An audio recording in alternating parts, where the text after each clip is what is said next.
سيدنا ومولانا محمد وعلى سيدنا علي وسيدتنا فاطمة وسيدتنا زينب وسيدنا حسن وسيدنا حسين وعلى آله وصحبه وبارك وسلم سيدنا ومولانا محمد وعلى سيدنا الحمدللہ رب العالمین والصلاة والسلام علی سید الانبیاء والمرسلین اللہم صلی علی سیدنا و مولانا محمد وعلی آلہ واصحابہ مبارک وسلم وصلی علیہ۔ دنیا کے تمام دیکھنے والوں، تمام چاہنے والوں، تمام پیار کرنے والوں کو اور جہاں جہاں تک اس وقت میری آواز کو سنا اور مجھے دیکھا جا رہا ہے، جنید اقبال کی جانب سے انتہائی محبت کے ساتھ السلام علیکم۔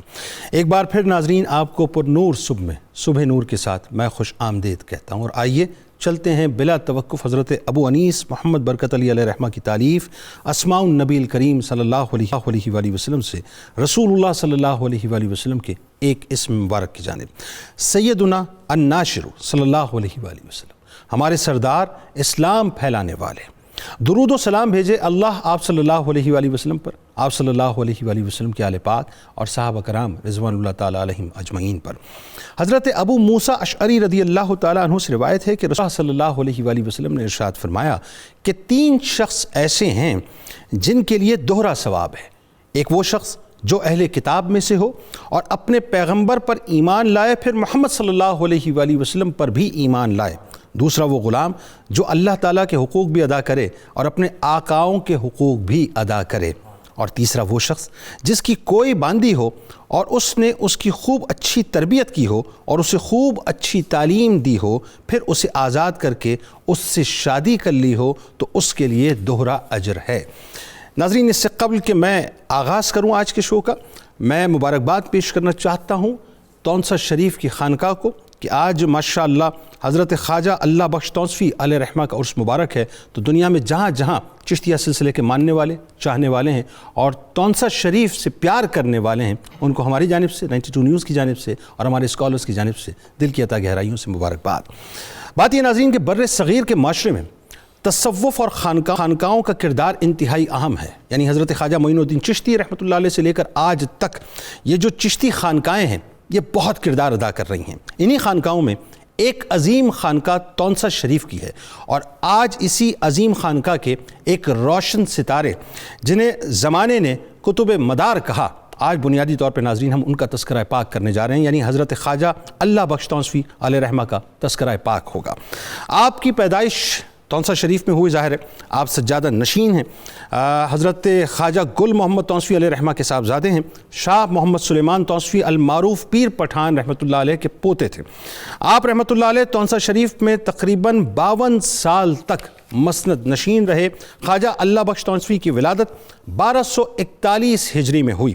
خواجہ اللہ بخش تونسوی رحمۃ اللہ علیہ کی جب عمر تعلیم حاصل کرنے کی ہوئی ناظرین، تو آپ کے دادا جان حضرت شاہ محمد سلیمان تونسوی علیہ رحمہ نے مولوی محمد امین رحمۃ اللہ علیہ کے سپرد آپ کو کر دیا۔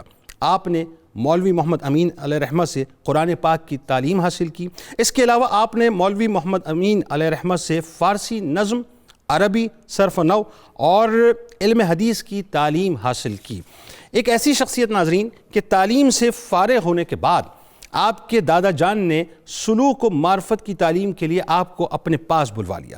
حضرت خواجہ اللہ بخش تونسوی علیہ رحمہ ابتدائی عمر میں نہایت شان و شوکت کے ساتھ زندگی گزارتے تھے۔ بہت توجہ سے اس بات کو سنیے گا ناظرین، ایک ٹرننگ پوائنٹ ہوتا ہے جو انسان کی زندگی میں آتا ہے، اسی طرح کا ایک ٹرننگ پوائنٹ آپ کی بھی زندگی میں آیا۔ وہ کیا ہے ذرا سنیے کہ آپ بہت ہی شان و شوکت کے ساتھ زندگی گزارتے تھے، بہت ہی خوبصورت لباس پہنتے تھے، حسین لباس پہنتے تھے، مہنگا ترین لباس کا آپ کو شوق تھا، اور جو سواریاں تھیں وہ بھی بڑی مہنگی ترین آپ استعمال کرتے تھے۔ یعنی ہوتا یہ تھا کہ جو زندگی تھی وہ بہت ہی دوسرے انداز سے گزر رہی تھی۔ لیکن وہی بات ہے کہ جب آپ کو آپ کا اصلی مقام مل گیا، جب آپ کو آپ کے اپنی اصلی مقام کی طرف بلا لیا گیا، جب آپ کو اس راہ کا مسافر کر دیا گیا کہ جس راہ پہ آپ کو چلنا تھا یا جس راہ کے لیے آپ کو تیار کیا گیا تھا، تو معاملہ یہ ہوا ناظرین کہ آپ ایک پرانی ٹوپی پہنتے تھے، آپ نیلا تیبند باندھتے تھے اور معمولی سے کپڑے آپ زیبتن فرمایا کرتے تھے۔ کسی نے آپ سے سوال کیا کہ حضرت آپ کے سلسلے کی پہچان کیا نیلا تیبند ہے؟ تو جواب سنیے کہ آپ نے کیا فرمایا۔ آپ نے فرمایا نہیں، بلکہ ہمارے سلسلے کی پہچان تو 5 وقت کی نماز ہے، وہ بھی با جماعت۔ یہ جملہ ناظرین ایسا ہے کہ اگر آپ کی شخصیت کو سمجھنا ہو تو صرف اس جملے سے آپ شخصیت کو سمجھ جائیں گے کہ آپ کا کردار کیا ہے اور کیا کچھ آپ نے دنیا کو ڈیلیور کر دیا۔ دادا جان حضرت خواجہ محمد سلیمان توسوی علیہ الرحمہ نے بچپن سے ہی آپ کو نماز روزے کا پابند بنا دیا تھا۔ عمر کے ساتھ ساتھ عبادت و ریاضت میں مزید دلچسپی بڑھتی گئی۔ آخری جملے ادا کر رہا ہوں کہ ایک مرتبہ حضرت سید پیر مہر علی شاہ علیہ الرحمہ نے اپنی مجلس میں اللہ بخش توسوی علیہ الرحمہ کے بارے میں فرمایا کہ خواجہ اللہ بخش رحمۃ اللہ علیہ کی نظر میں اہل دنیا کی ذرہ برابر بھی وقت اور قدر نہ تھی، وہ بے حد غریب نواز تھے۔ اور کیوں نہ ہو ناظرین، غریب نوازی کے تو سلسلے سے تھے، تو فرماتے ہیں کہ بے حد غریب نواز تھے، دنیا داروں کو بہت حقیر سمجھتے تھے، بے مقدار سمجھتے تھے، اور اس معاملے میں خواجہ اللہ بخش رحمۃ اللہ علیہ کے برابر کوئی فقیر دیکھنے کو اور سننے کو نہیں ملا۔ اور ایک جملہ ادا کرنا چاہتا ہوں ناظرین کہ آپ کے خاندان کی تو ویسے بڑی برتری، بڑی فضیلت، اور ظاہر تونسا شریف کی بڑی فضیلت ہے، لیکن حضرت خواجہ شمس الدین سیالوی علیہ الرحمہ کی مجلس میں ایک مرتبہ آپ کے اوصاف کا ذکر ہوا۔ اب خواجہ شمس الدین سیالوی علیہ الرحمہ آپ کو پتہ ہے حضرت شاہ سلیمان توسوی علیہ الرحمہ کے خلیفہ ہیں۔ جب ان کے سامنے ذکر ہوا تو آپ نے فرمایا کہ باوجود اس کے کہ خاندانی عظمت اور بزرگی اللہ تعالیٰ نے آپ کو عطا کی ہے، لیکن عبادت اور ریاضت میں سب پر آپ سبقت لے گئے ہیں اور قرب ذات الہی آپ کو حاصل ہو گیا ہے۔ تو آج بنیادی طور پہ ناظرین انہی کی شخصیت پہ گفتگو کریں گے کہ آپ کی ابتدا کیسے ہوئی، آپ کو خلافت کیسے ملی، سلسلہ چشت کا کام پورے ہندوستان میں آپ نے کیسے کیا، اسفار آپ کے کیا، اور ایک بہت بڑا کام آپ نے کیا ہے کہ جب فتنہ انکار ختم نبوت بپا ہوا، 19ویں 20ویں صدی کی بات ہے ناظرین، تو آپ نے اس کا کیسے رد کیا۔ اللہم صلی علی سیدنا و مولانا محمد وعلی سیدنا علی و سیدتنا فاطمہ و سیدتنا زینب و سیدنا حسن و سیدنا حسین وعلی آلہ و صحبہ و بارک وسلم۔ اللہم صلی علی سیدنا و مولانا محمد وعلی سیدنا علی و سیدتنا فاطمہ و سیدتنا زینب و سیدنا حسن و سیدنا حسین وعلی آلہ و صحبہ و بارک وسلم۔ آپ کا خاندانی پس منظر اور ظاہر ہے جو تونسا شریف کا کردار ہے بر صغیر پاک و ہند میں، یہاں سے ہم بات کا آغاز کریں، پھر مزید گفتگو کو آگے بڑھاتے ہیں۔ جی بسم اللہ الرحمن الرحیم۔ ابتدا بڑے اچھی طرح ہو گئی، تو یہاں اگر بنیادی طور پر تذکرہ کر لیا جائے اللہ تعالیٰ کے نظام قدرت اور نظام انتخاب کا، حضرت خواجہ سلیمان توسوی رحمۃ اللہ علیہ کی شخصیت کے کیا ان کا مقام و مرتبہ تھا، اس کو سمجھنے کے لیے ایک واقعہ میں گزارش کروں گا۔ جی خواجہ نور محمد مہاروی رحمۃ اللہ علیہ بڑی کثرت کے ساتھ اس علاقے میں آتے تھے۔ ٹھیک ہے۔ ان کو خواجہ فخر الدین دہلوی رحمۃ اللہ علیہ نے کہا تھا کہ ایک شہباز اس علاقے میں ہوگا، سبحان اللہ، آپ اس شہباز کو اپنے دامن سے وابستہ کرنا۔ سبحان اللہ۔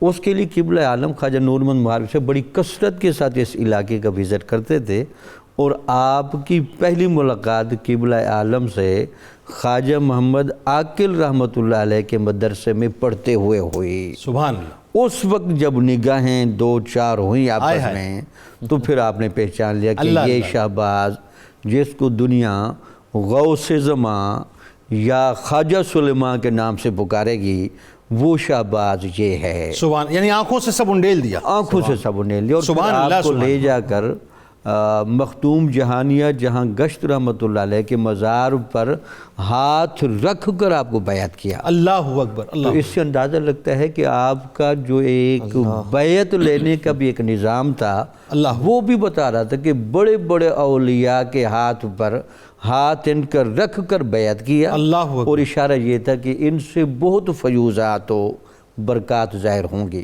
ایک بات اور واضح کیجئے گا کہ میں نے پڑھا کہ بڑی تیزی سے دست مبارک کو پکڑ کے لے کے گئے تھے. جی بالکل ایسے ٹھیک ہے.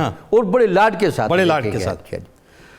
اب دو ایک روایتیں ملتی ہیں. ایک تو یہ تھا کہ بابا فرید صاحب کو خواجہ قطب صاحب نے کہا تھا کہ نظام الدین کے بارے میں ایک شہباز کو جی سبحان اللہ. کیا بات ہے, کیا بات. اسی طرح قبلہ عالم نور محمد مہاروی کو خواجہ سلیمان توسوی کے بارے میں کہا گیا. تو یہ جو دونوں شہباز ہیں ان دونوں کا سلسلہ چشتیہ کو عروج دینے میں, منظم کرنے میں, اور دین اسلام کے جو فیض کے 4 پہلو ہیں ان کو بیک وقت اکٹھا کرنے کا موقع ملا. حضور نبی اکرم صلی اللہ علیہ وسلم کی نیابت تو بہت سارے لوگوں کو ملی, لیکن یہ جو 4 نیابت کے پہلو ہیں وہ آپ کو توسہ شریف میں بھی نظر آئیں گے. یتلو علیہم آیاتہ ویزکیہم ویعلمہم الکتاب والحکمت. اللہ اکبر. یہاں قرآن کی تلاوتیں بھی ہوتی رہیں, اب بھی ہوتی ہیں. تزکیے کا عمل, تعلیم قرآن, علماء بٹھائے گئے اور تعلیم حکمت. اور اس آستانے کی سب سے بڑی خوبی یہ تھی کہ یہاں خواجہ سلیمان توسوی نے اپنے زمانے میں بہت بڑی یونیورسٹی بنائی تھی. سبحان اللہ. سر سید احمد خان جیسے لوگ جو بڑے دانا اور بینا لوگ تھے وہ اپنے آثار و سنادید میں لکھتے ہیں کہ آج کل خواجہ سلیمان توسوی کا بڑا چرچا ہے اور ان کی شہرت تو کاف سے کاف تک ہے. سبحان اللہ. اس سے اندازہ لگیں کہ آپ کا یہ جو خاندانی وجاہت اور آپ کا فیض پھر آپ کے جو جانشین بنے اور حقیقی وارث بنے, بلکہ اس میں 4 چاند لگائے. ان کا نام ہے خواجہ اللہ بخش توسوی. سبحان اللہ. کیا خوبصورت تمہید ہے. اب ایک بات اور بتا دیجئے ساتھ ساتھ کہ خاندانی پس منظر میں ایک تو تعلق یہ آ گیا آپ کا کہ جی ٹھیک ہے جو آپ کو فیض حاصل ہوا, ایک ابتدائی طور پہ جو ہے وہ اپنا جس وقت یہ کنورژن ہو, کیونکہ بیچ میں جو ہے آپ کے والد گرامی موجود ہیں, لیکن آپ ایک خواب ہے وہ خواب دیکھا, اس خواب کے بعد جو اس میں بشارت دے دی گئی تھی کہ جس میں آپ کو جو ہے وہ خلافت ملنے والی ہے. میں چاہتا ہوں ذرا اس میں تھوڑا سا بالکل. جی بلکہ آپ بیمار ہو گئے خواجہ اللہ بخش صاحب بہت زیادہ.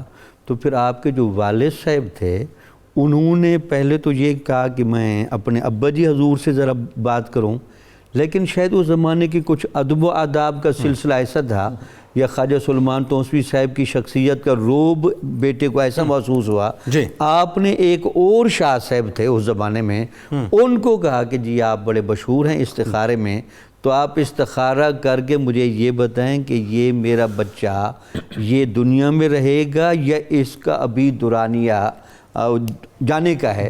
تو انہوں نے جب استخارہ کیا تو انہوں نے آ کر بتایا جناب آپ کے صاحبزادے کا انتخاب علم الہی کے مطابق تو بہت اونچے مسند کا ہے. میں نے تو یہاں خواجہ معین الدین چشتی اجمیری کو, سبحان اللہ, خواجہ فخر الدین محدث دہلوی کو, سبحان اللہ, اور اس کے علاوہ خواجہ قبلہ عالم نور محمد مہاروی کو ان کے سر پر دستار رکھتے, خواجہ نظام ان کے سر پر دستار رکھتے دیکھی ہے. تو اس کا مطلب یہ کہ یہ خاندان کا جو نظام ہے یہ اللہ نے ان کے ذریعے چلانا ہے. اور پھر ان کے والد کے ذہن میں ایک خیال یہ ہے نا کہ ٹھیک ہے سبحان اللہ, لیکن بات یہ کہ میری موجودگی میں کیسے ہوگا, تو اللہ نے پھر انتظام بنا دیا. ایسے ہی. اچھا ڈاکٹر صاحب, حضرت خواجہ اللہ بخش علیہ رحمہ نے ظاہری اور باطنی علوم پر کیسے دسترس حاصل کی, ذرا لوگوں کو یہ بتائیے. ماشاءاللہ بہت خوبصورت جو ہے نا ذکر چل رہا ہے حضرت خواجہ پیر پٹھان علیہ رحمہ کا.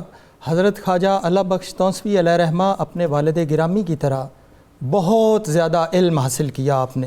ابتدائی عمر میں آپ قرآن, حدیث, منطق, فقہ وہ پڑھتے رہے, حافظ بھی تھے آپ. اس کے علاوہ اپنے والد گرامی سے آپ نے تصوف کی کتابیں جو ہے آداب الطالبین, آپ نے قوت القلوب, آپ نے عوارف المعارف کا درس لیا, کشف المحجوب کا لیا, کیمیاء سعادت, احیاء العلوم الدین امام غزالی علیہ رحمہ کی، اور رسالہ کشیریہ، کیمیائے سعادت، سلک السلوک، فصوص الحکم اور فتوحات مکیہ جو کہ بڑی پیچیدہ کتابیں ہیں، فصوص الحکم اور فتوحات مکیہ پڑھتے رہے، فوائد الفواد اور مثنوی مولانا روم پہ بطور خاص مشائخ چشت کو بڑی دسترس تھی اور ان کی درگاہوں پہ مثنوی مولانا روم کو پڑھا جاتا تھا۔ پھر آپ نے گلستان، بوستان، منطق الطیر خواجہ فرید الدین عطار علیہ رحمہ کی، تو یہ ساری کتابیں جن کا میں نے ذکر کیا ہے اتنی بڑی معتبر اور مستند کتابیں ہیں کہ جن کو پڑھنے سے انسان جو ہے وہ سدرۃ المنتہا کی پرواز کرنے لگتا ہے۔ سبحان اللہ۔ تو یہ حضرت خواجہ اللہ بخش علیہ رحمہ نے اپنے والد گرامی سے جستہ جستہ اور ان کی محافل میں پڑھی۔ وہ ایک بار فرماتے ہیں کہ چونکہ میرے دادا جو ہے یہ سنت رسول صلی اللہ علیہ وسلم کے مطابق جیسے حضور اکرم صلی اللہ علیہ وسلم کی انگلی پکڑ کے حضرت عبد المطلب اب بڑی بڑی محافل میں حضور اکرم صلی اللہ علیہ وسلم کو ساتھ بٹھاتے کہ ان کو ان نقطوں کا پتہ لگے۔ اسی طرح دیکھیں ملتان میں حضرت بہاؤدین زکریا ملتانی نے بھی اپنے پوتے شاہ رکن عالم کو اپنے ساتھ بٹھایا، بالکل ایسا، اسی طرح اسفار پہ ساتھ لے کے جاتے تھے، اسفار پہ ساتھ۔ اسی طرح حضرت غوث زماں خواجہ شاہ سلیمان تونسوی علیہ رحمہ نے اپنے بیٹے کو انگلی سے پکڑ کے ہر محفل میں، ہر جگہ پہ، ہر سفر میں اپنے ساتھ لے کے جاتے۔ اور ایک جو میرے ذہن میں آ رہا ہے وہ کتابوں میں لکھا ہے کہ حضرت پیر نصیر الدین صاحب گولڑوی علیہ رحمہ کو بھی اپنے دادے کی تربیت تھی، حضرت کی قبلہ غلام بابو جی رحمۃ اللہ علیہ، غلام محی الدین بابو جی علیہ رحمہ۔ یہ ایک پوتے کی تربیت کرنا بھی ایک میرا خیال ہے اسلاف کا طریقہ رہا، کبوتر بکبوتر باز باز والی بات ہے نا، بالکل۔ اور کہتے ہیں کہ ایک بار میں اپنے دادا جی کے ساتھ تھا پاک پتن شریف کے عرس پہ، اکثر پاک پتن شریف کے عرس پہ جاتے تو مسجد میں ہم ذکر و اذکار کی محفل میں بیٹھے تھے اور لوگوں کا ایک ہجوم اور جم غفیر، تو میرے دادا جی ایسے اچانک متوجہ باتیں کر رہے تھے لوگوں کے ساتھ اور لوگ ان کے ساتھ مخاطب تھے، تو ایسے دروازے کی طرف دیکھ کے ہنسے، تو کہا کہ دادا جی آپ کیوں مسکرائیں؟ کہتے ہیں کہ بڑے بڑے صوفیاء اور بڑے بڑے مشائخ بڑے زہد و وظائف کر کے حضرت خضر علیہ السلام کو حاضر کرتے ہیں اور ان سے فیض لیتے ہیں۔ دیکھیں حضرت قطب الدین بختیار کاکی اور فرید الدین گنجے شکر کی درگاہ پہ اور یہ مشائخ چشت کی درگاہ پہ خضر علیہ السلام دروازے میں آئے اور ان کو جگہ نہیں مل رہی تھی، دھکے مل رہے تھے، اور میں ان کی طرف دیکھا ہے تو مجھے ہنسی آ گئی کہ خضر علیہ السلام مشائخ چشت کے ہاں کتنا ہجوم ہے اور کتنے اللہ والے یہاں پہ موجود ہیں اور خضر علیہ السلام کو جگہ نہیں مل رہی۔ یعنی یوں کہا جائے کہ خضر علیہ السلام اس مجمع میں جو جگہ نہیں پا رہے تھے، بات یہ مجمع بہت زیادہ تھا، بالکل یہ بتانے کا اور ہنسی کہ مشائخ چشت کا مقام اور فرید الدین گنجے شکر شیخ بحر و بر کا مقام کہ یہاں پہ حضرت خضر علیہ السلام بھی باریابی نہیں پا رہے، اور یہ ساری باتیں وہ اپنے پوتے کو بتلا رہے ہیں، اپنے پوتے کو بتا رہے ہیں، یہ ایک تربیتی پہلو تربیت ہو رہی ہے، ٹھیک ہے۔ تو حضرت اللہ بخش علیہ رحمہ جن کا آج عرس ہے اس کے حوالے سے جیسے آپ نے بات کی، ملفوظات مہریہ میں حضرت پیر مہر علی شاہ علیہ رحمہ نے وہ فارسی میں عبارت لکھی اور کہا کہ دنیا و جہان سے اور پورے ہندوستان میں اتنا مستغنی شیخ اور بے نیاز شیخ میری نظر میں نہیں آیا۔ اور دیکھیں یہ بات کون کہہ رہا ہے، یہ ایک بڑی درگاہ کا اور صوفی اور چشتی اور سید زادہ حضرت پیر مہر علی شاہ رحمۃ اللہ، کوئی عام آدمی نہیں۔ اور کہتے ہیں کہ مثنوی مولانا روم کا شعر پڑھ کے کہتے اہل دنیا چے کہینوں چے مہین لعنت اللہ علیہم اجمعین،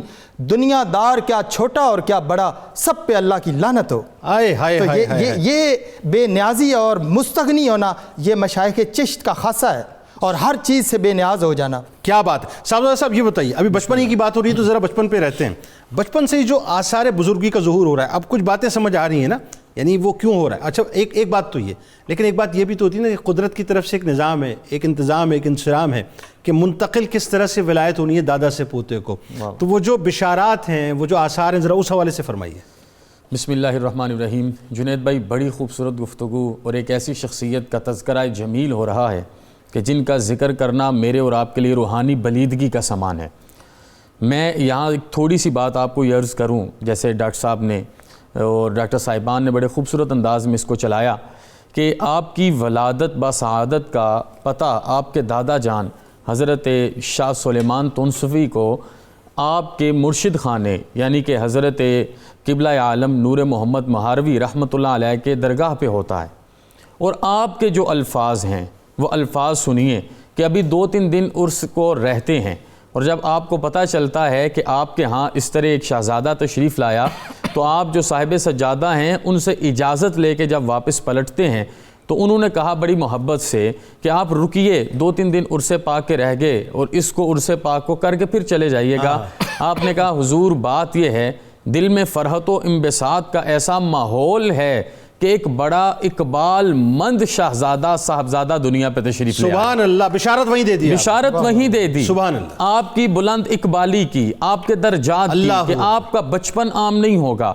جیسے آپ نے کہا نا کہ آپ کا وضع قطع دور سجادگی سے پہلے کیا تھا اور دور سجادگی کے بعد، میں کہتا ہوں پہلے بھی طہارت اور پاکیزگی کا مینارہ نور تھا اور بعد میں بھی طہارت اور پاکیزگی کا مینارہ نور تھا۔ سبحان اللہ، سبحان اللہ۔ اور آپ اجازت لے کے واپس پلٹتے ہیں اور تشریف لے کے آتے ہیں اور اپنے شہزادے کا نام اللہ بخش تونسوی رکھتے ہیں، اور پھر وہ اللہ بخش تونسوی اسم با مسمہ بنتے ہیں۔ ایسا ہی ہے۔ اور یہ جیسے بشارتوں کا ذکر ہے کہ آپ کے لیے استخارہ کیا گیا اور 6 بزرگوں نے آ کے آپ کے سر پر دستار محبت، دستار فضیلت، دستار خلافت رکھی ہے اور آپ کو چن لیا گیا، اور آپ کا وہ انتخاب، پھر آپ کا وہ سارا تربیت، اپنے گھر سے ملنا، اپنے باہر سے ملنا، اور سب سے بڑی بات کہ اپنے دادا حضور کے قدمین شریفین میں آپ کا وقت گزارنا، اور اس شخصیت کے قدمین شریفین میں وقت گزارنا کہ وقت تہجد اگر کوئی ان کی نگاہ کے نیچے سے گزر جائے تو وہ شمس العارفین کا مقام پا جائے۔ تو اس ذات والا تبار کی خدمت میں رہ کے آپ نے اپنے وہ سارے معمولات زندگی جو آپ نے بچپن میں گزارے تھے ان کو کیا۔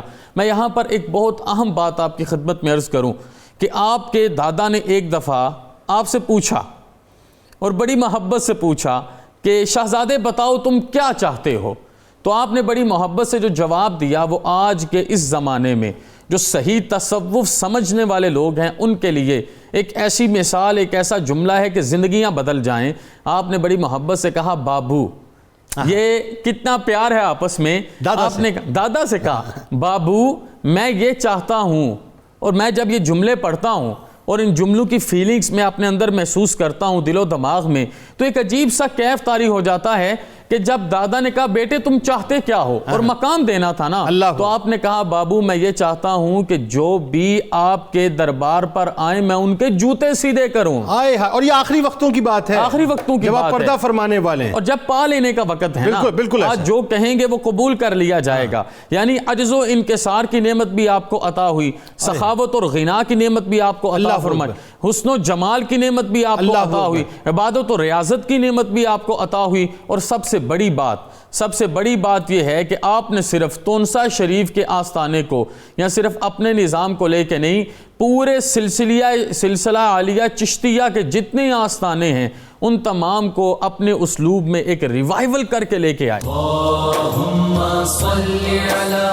سیدنا و مولانا محمد وعلی سیدنا علی و سیدتنا فاطمہ و سیدتنا زینب و سیدنا حسن و سیدنا حسین وعلی آلہ و صحبہ و بارک وسلم۔ اللہم صلی علی سیدنا و مولانا محمد وعلی سیدنا علی و سیدتنا فاطمہ و سیدتنا زینب و سیدنا حسن و سیدنا حسین وعلی آلہ و صحبہ و بارک وسلم۔ جب میں پڑھ رہا تھا تو میں نے دیکھا پوری رات عبادتوں میں گزر رہی ہیں، پوری رات اللہ کے حضور عاجزی ہے، گریہ ازاری ہے۔ وہی بات ہے کہ جیسا زندگی کا ایک فیز کہ جہاں پر بہت حسین سواریاں ہیں، مہنگی سواریاں، حسین کپڑے ہیں، اور ایک فیز کہ جہاں صرف فقیری ہے، درویشی ہے۔ کیا فرمائیں گے؟ یقیناً جنید صاحب، یہ آپ نے جو پڑھا ہے صحیح پڑھا ہے. دیکھیں حضرت شاہ اللہ بخش تونسوی علیہ رحمہ نے جو سفر اختیار کیا تھا نا وہ بھی عبادت کا ایک حصہ ہے. جیسے قرآن نے فرمایا کل سیروا فی الارض، اور یہ صوفیاء کا طریقہ رہا ہے. اور حضرت سعدی نے فرمایا بسیار سفر باید تا پخت شود خامی، صوفی نہ شود صافی تا در نہ کشد جامی. کہ بہت زیادہ سفر کرنا پڑتا ہے تب جا کے پختہ ہوتا ہے بندہ. اللہ تو صوفیاء جب اس وقت جو ہے سفر یہ کرتے تھے، بڑے بڑے مشائخ سے ملاقاتیں ہوتی تھی اور یہ مقصد ہوتا تھا، اور یہ بھی عبادت کے سفری صعوبتیں برداشت کرنا اور اپنی تربیت اس میں پوشیدہ ہوتی تھی. اور لیکن حضرت شاہ اللہ بخش تونسوی علیہ رحمہ جب ہندوستان میں گئے ہیں نا تو یہ حیرانی والی بات یہ ہے کہ بڑے بڑے مشائخ اور بڑی بڑی درگاہوں سے مرد و زن آپ کے حلقہ ارادت میں آتے رہے اور مرید ہوتے رہے آپ. اللہ.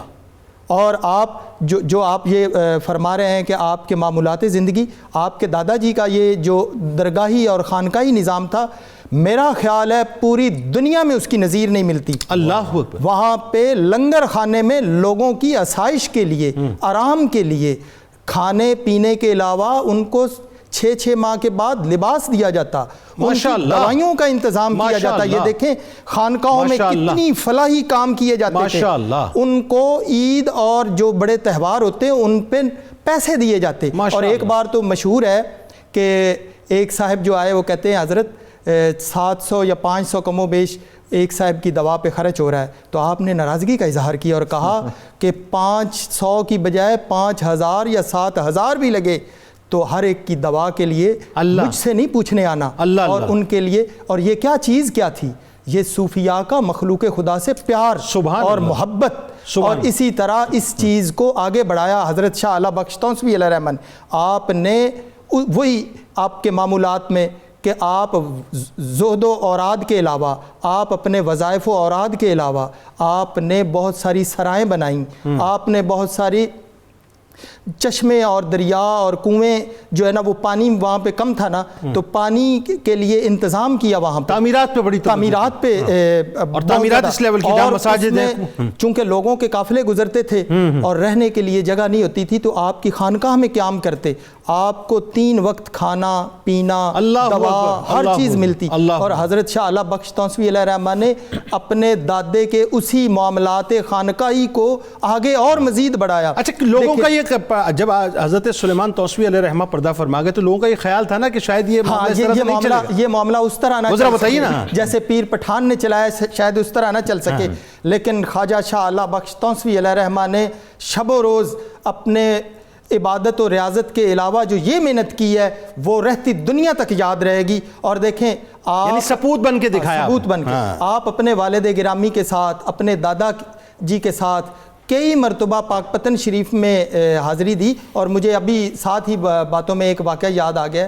حضرت شاہ اللہ بخش تونسوی رحمۃ اللہ علیہ فرماتے ہیں کہ میں اپنے والد گرامی، چونکہ والد گرامی بہت کم سفر کرتے تھے، میں ان کے ساتھ حضرت گل محمد صاحب کے ساتھ، ان کے ساتھ میں پاک پتن شریف میں گیا تو وہاں پہ ایک محفل سما کا اہتمام ہو رہا تھا. تو وہاں پہ میں حیران رہ گیا، اس وقت میری عمر کم تھی. حضرت حافظ شیرازی علیہ رحمہ کی غزل پڑھی جا رہی تھی اور میرے دادا حضرت پیر پٹھان علیہ رحمہ بھی موجود تھے. وہاں پہ غزل پڑھی جا رہی تھی حافظ شیرازی کی، طائر گلشن قدسم چدہم شرح فراق کہ درن دامگاہ حادثہ چن افتادم، نیست بر لوح دلم جز الف کامت یار چکنم حرف دیگر یاد نداد استادم. تو اس پہ کیفیت ہو گئی اور وجد ہو گیا اور آپ بے ہوش ہو گئے. بے ہوش ہونے کے بعد ظہر کا وقت ہو گیا اور حضرت پیر پٹھان نے کہا ان پہ پانی ڈالیں اللہ اپنے بیٹے پہ. اور خواجہ اللہ بخش صاحب علیہ رحمہ فرماتے ہیں کہ میں دیکھ رہا تھا اور یہ معاملہ اور ان کی کیفیت اور ان کی وجدی کیفیت. کتنی دیر کے بعد آپ حواس میں آئے اور پیر پٹھان نے کہا کہ آج کے بعد آپ اس طرح ایسی محفل میں نہیں بیٹھا کریں گے. اور آپ بھی بہت کم سماعت سنتے تھے. حضرت پیر پٹھان کہتے کہ یہ کہیں سند نہ بن جائے اور لوگوں کے لیے حوالہ نہ بن جائے کہ پیر پٹھان زیادہ تر سماع سنتے تھے. آپ الگ تھلگ جیسے کہ سماع کے اصول ہیں، زمان مکان اخوان، کہ وقت کا تعین ہو اور کلام جو پڑھا جائے وہ مخصوص ہو اور جگہ کا تعین ہو.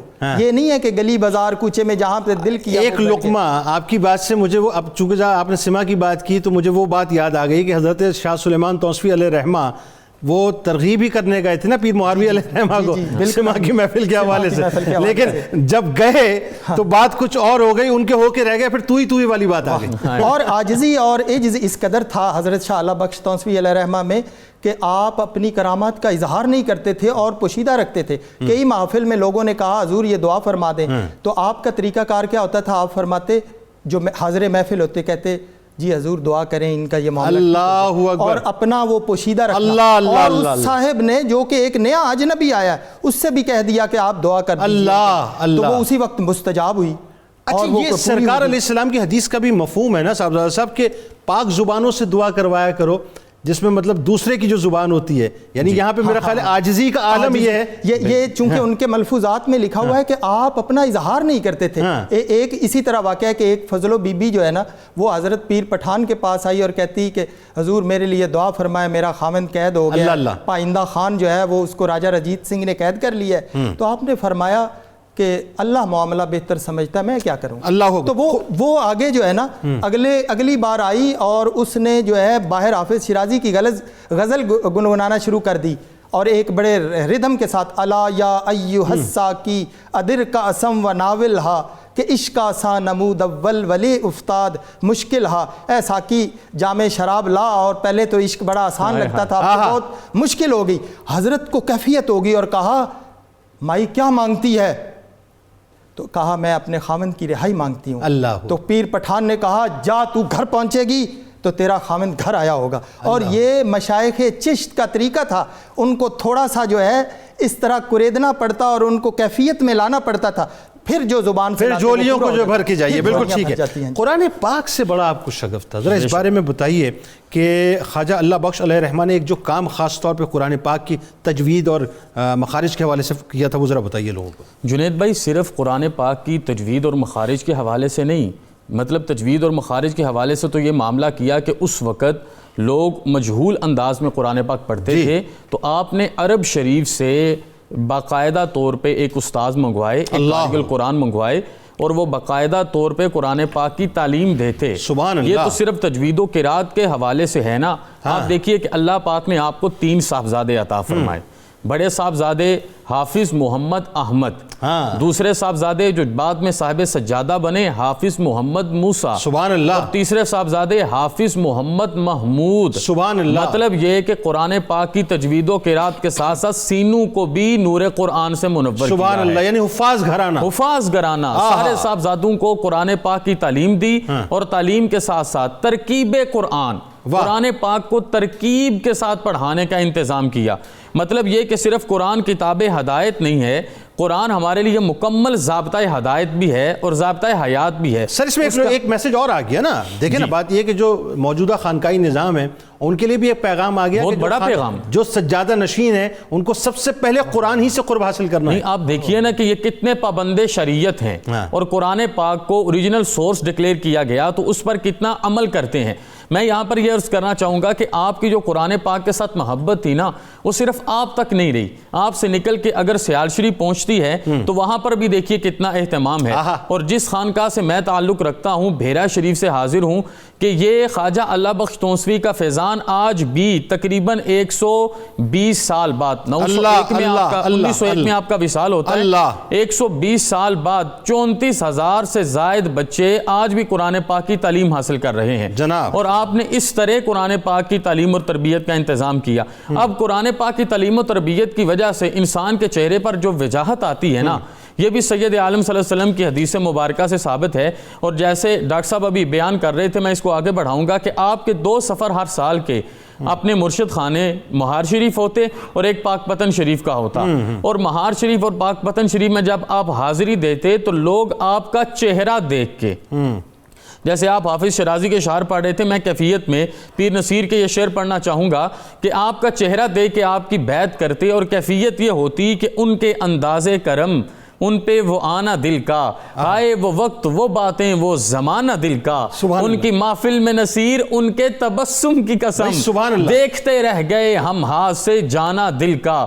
یہ تونسا شریف کا شہباز، یہ تونسا شریف کا قطب مدار، قرآن پاک کا حقیقی معنوں میں عاشق، مساجد بنانے کا شوق رکھنے والا، صحیح معنوں میں خدمت کرنے والا، اپنی کرامات پر کنٹرول۔ ضیاء الامت پیر محمد کرم شاہ الازہری فرماتے، ایک جملہ عرض کرنا چاہوں گا کہ آپ کو اپنی کرامت پہ کنٹرول تھا۔ اللہم صلی علی سیدنا و مولانا محمد وعلی سیدنا علی و سیدتنا فاطمہ و سیدتنا زینب و سیدنا حسن و سیدنا حسین وعلى آله وصحبه وبارك وسلم۔ اللهم صل على سيدنا ومولانا محمد وعلى سيدنا علي وسيدتنا فاطمة وسيدتنا زينب وسيدنا حسن وسيدنا حسين وعلى آله وصحبه وبارك وسلم۔ فتنہ انکار ختم نبوت کے حوالے سے جو خواجہ اللہ بخش علیہ رحمہ کا کردار ہے اور آپ نے جو اصلاحی کوششیں کی، اس میں ایک تو یہ کہ علماء کے درمیان بھی اصلاحات کا بڑا آپ نے کام کیا ظاہر ہے، دوسرا میں ایک بنت آپ کے سامنے رکھ رہا ہوں، میری توصیف فرمائیے گا یا میری تصحیح فرمائیے گا۔ مجھے ایسا محسوس ہوتا ہے کہ شاہ سلیمان توسفی علیہ رحمہ کا جو فیض ہے وہ ظاہر ہے شمس الدین سیالوی علیہ رحمہ میں منتقل ہوا، شمس الدین سیالوی علیہ رحمہ کا فیض جو ہے پیر مہر علی شاہ صاحب علیہ رحمہ میں منتقل ہوا، تو ایک طرف تو وہ محافظ ختم نبوت بنے، تونسا شریف ہی کا فیض تھا جو وہاں منتقل ہو رہا ہے، اور دوسرا فیض جو ہے خواجہ اللہ بخش علیہ رحمہ میں منتقل ہوا کہ سب سے پہلے محافظ ختم نبوت کی صورت میں آپ کی آواز اٹھی، ذرا اس بارے میں بتائیے پلیز۔ اس میں تو کوئی شک نہیں، باقاعدہ کتابوں میں لکھا ہے کہ یہ جو جھوٹا مدعی نبوت آیا، اس نے ان مکاریوں اور چلاکیوں کے ذریعے صوفیاء کے حلقے کو اور علماء کے حلقے کو اپنی کتابوں کے اندر گھیرنے کی کافی کوشش کی۔ اس نے وہ جو براہین احمدیہ نام کی کتاب ہے 4 جلدوں میں، وہ بھی خواجہ اللہ بخش صاحب توسفی تک بھیجی۔ آپ کی نگاہ ولایت اور بصیرت دیکھیں، ابھی ان سے دعوی نبوت ظاہر نہیں ہوا تھا، لیکن ان کی پیچھے موجود مکاری اور چلاکی اور جذبہ شہرت کی وجہ سے وہ بھانپ گئے تھے کہ یہاں کچھ ناقص جراثیم ہیں جو بعد میں جا کر اپنا گل کھلائیں گے۔ اللہ اکبر۔ تو آپ نے اسی وقت اس کی وہ 4 جلدوں کو پھاڑا اور واپس ڈاک میں بھیجا اور یہ جملہ لکھوا دیا کہ ہمیں اپنے مشائخ کے ملفوظات کافی ہیں، ہمیں ایسے من گھڑت اور فضول مجدد کی ضرورت نہیں ہے۔ اللہ اکبر، یعنی ابھی تک اس ملعون نے دعوی نبوت نہیں کیا، لیکن اس کی جس انداز سے یہ چل رہی تھی، آپ کی نگاہ بصیرت اس کو بھانپ گئی تھی۔ ٹھیک ہے، بلکہ بعد میں یہاں تک بھی آپ نے کچھ اور درگاہوں سے بھی رابطہ رکھ کے یہ متنبہ کیا کہ اس کی چلاکیوں اور مکاریوں پر نگاہ رکھیں۔ پھر جیسے آپ کہہ رہے ہیں پیر مہر علی شاہ سے رحمۃ اللہ علیہ، سبحان اللہ، پھر جس انداز سے آواز بلند کی اور قادیانی کو جن 2 جگہوں پر پکڑا، اس نے کہا آپ کہتے ہیں میں نبی ہوں، یہ جو کلمہ ہے لا الہ الا اللہ محمد رسول اللہ، آپ اس کا مجھے صحیح معنی ہی کر کے دے دے تو میں آپ کو اللہ آخر میں سب تعلیمات کے حوالے سے کیا پیغام دینا چاہیں گے؟ جناب میں یہاں پر جیسے آپ نے یہ جملہ بولا، ذوق کی ایک بات کہوں گا۔ ہمارے شیخ ایک دفعہ ایک ہندو سے ملے تو اس نے بازو پہ تعویذ باندھا ہوا تھا، یہ توثیق ہو جائے گی نا اس جملے کی جو ابھی آپ نے بولا۔ تو اس نے تعویذ باندھا تو انہوں نے پوچھا کہ یہ تعویذ کس کا ہے؟ وہ کہتا ہے غریب نواز کا۔ انہوں نے کہا غریب نواز سے تمہارا کیا تعلق؟ غریب نواز تو ہمارے ہیں، تم نے تعویذ کیوں باندھا ہے؟ تو اس کی آنکھوں میں آنسو آ گئے۔ اس نے کہا علی جا وہ مسلمان نواز نہیں ہیں، وہ غریب نواز ہائے ہیں. ہائے، ان کے سبحان در پر اللہ، جو سبحان جائے گا، سبحان اللہ، جو جائے گا اس کے دامن کو بھرا اللہ جائے گا. اکبر. اور تعلیمات میں یہ کہوں گا کہ آپ کی پوری زندگی کو پڑھا جائے تو صدقہ جاریہ ملتا ہے، علم نافع ملتا ہے، اور ایسی اولاد جو ہر وقت اللہ اور اس کے رسول کی محبت میں آپ کے لیے دعا گو رہے وہ ملتی ہے. تو ہمیں تصوف کو حقیقی معنوں میں پابند شریعت کر کے مکمل اسلوب کے ساتھ، مکمل ضابطۂ حیات کے ساتھ چلانا ہے. اور یہی پیغام خواجہ اللہ بخش تونسوی اور تمام سلسلہ عالیہ چشتیہ کے جتنے بھی ہمارے شیوخ گزرے ہیں ان کا ہے. بہت بہت شکریہ آپ تینوں احباب کا آپ تشریف لائے. اللہ تعالیٰ ہماری اس حاضری کو حضرت خواجہ اللہ بخش علیہ رحمہ کی بارگاہ میں قبول فرمائے. آئیے ناظرین چلتے ہیں کتاب الشفا کی جانب. شدید غصے کو دور کرنے کا عمل نوٹ کر لیجئے کہ اگر کسی شخص کو شدید غصہ آتا ہو، اور بہت سے لوگوں کو آج شدید غصہ آتا ہے، تو 11 بار اعوذ باللہ من الشیطان الرجیم پڑھ کر اپنے اوپر دم کر لیں، انشاءاللہ بہت جلد غصہ دور ہو جائے گا. سیدنا علی المرتضیٰ کرم اللہ وجہ الکریم کا قول مبارک ہے کہ گناہ پر ندامت گناہ کو مٹا دیتی ہے، اور گناہ پر غرور نیکیوں کو تباہ کر دیتا ہے. اللہم صلی علی سیدنا و مولانا محمد وعلی سیدنا علی و سیدتنا فاطمہ و سیدتنا زینب و سیدنا حسن و سیدنا حسین وعلى آله وصحبه وبارك وسلم.